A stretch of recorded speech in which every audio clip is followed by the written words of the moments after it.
All right, national map first. The rain party is over in most of Texas, but boy, northwest side and east side still coming down. That is a lot of rain.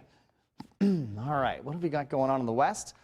Not much yet, right? Today was a cloudy day, but there's more on the way. Scattered flurries are already in the northern tip of the state, but that's about it. Current temperatures around the U.S., we've got upper 30s, low 30s in the northern tip. That's not bad. 44 in Denver. These are the kind of highs we're going to have soon, okay? So we'll be competing with Denver for afternoon highs. Now, this is not that organized, rain and snow, but just kind of scattered, not that organized, not a huge downpour or dump of snow. And we're not expecting that with this storm because it's almost too cold to support the moisture. If this storm was raging through the Dakotas, you'd have the Gulf of Alaska air moving up to meet it, and then you'd have a lot of snow, like a couple of feet, because of the cold air mixing with the warm. But for us, it's definitely going to be colder air, but all the moisture is ahead of it, and the frontal boundary, which is right here, moving through the Redding area, now will push all this cloud cover out of the way. We'll still remain cloudy from time to time, but overall, the moisture source is going to skip to our east. But it's still going to be a cold blast. I love the size of that graphic because it really paints the picture over the next 3 days. Thursday, Friday, Saturday, Sunday, even Monday morning, we have this for you, a freeze watch in effect. And when the National Weather Service issues a freeze watch for the valley, it often becomes a freeze warning. Not yet, but we're going to wait and see. Regardless, Friday morning to Monday, overnight lows between 22 and 30 degrees for prolonged periods of 4 to 8 hours. And when it starts to get into that 8 to 10 hour time frame, that's when we have a hard freeze. So bring in those plants now so you don't forget. Currently in Tehachapi, look at that, what a gorgeous shot, 55. Winds are north at 3. No wind yet. The winds will pick up as soon as we get to midnight tonight and beyond, and they could be gusting to 20, 30 miles per hour in the morning in the mountains and deserts. 54 right now in Tehachapi. Enjoy these highs because they're going away for at least a week, okay?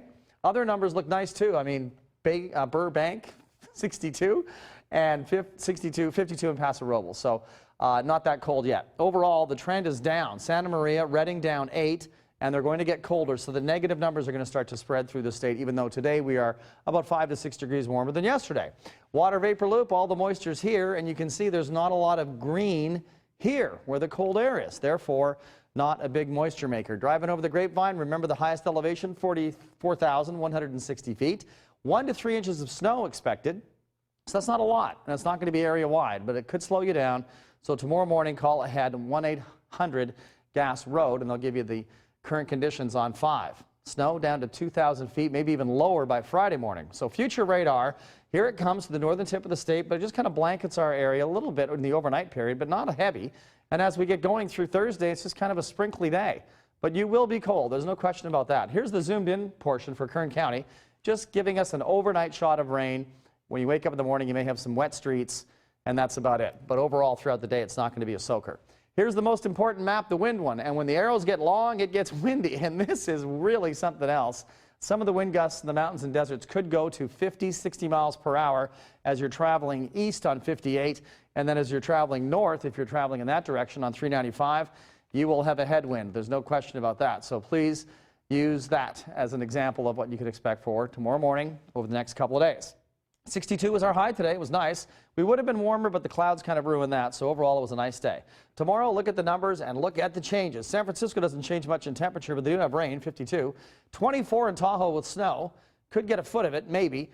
Yosemite, 32, and Fresno goes to 48 for a high with cloudy conditions and very windy. So along the coast, not bad, but still cold for them. Low to mid upper 50s.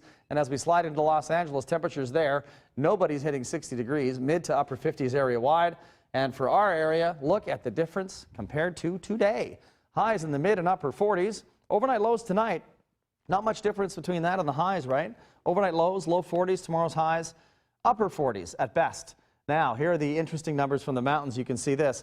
The overnight lows, 30. The highs, 32 in Tehachapi. There's not much difference there. Northwest winds at 20 to 35 miles per hour, even stronger in the deserts, and highs staying in the mid and upper 40s. So it's a cold blast for sure. Now tonight, down to 42 light showers, northwest winds at 15 to 25 miles per hour once we get past midnight. And tomorrow, we're looking at 49 showers and cold. 7-day numbers keeps us cold for the next 3 or 4 days. We don't see really warming temperatures until next week. So bundle up, everybody. It's going to be a cold start to tomorrow morning and windy, but not as windy on Friday, Saturday, or the weekend. Just kind of cold.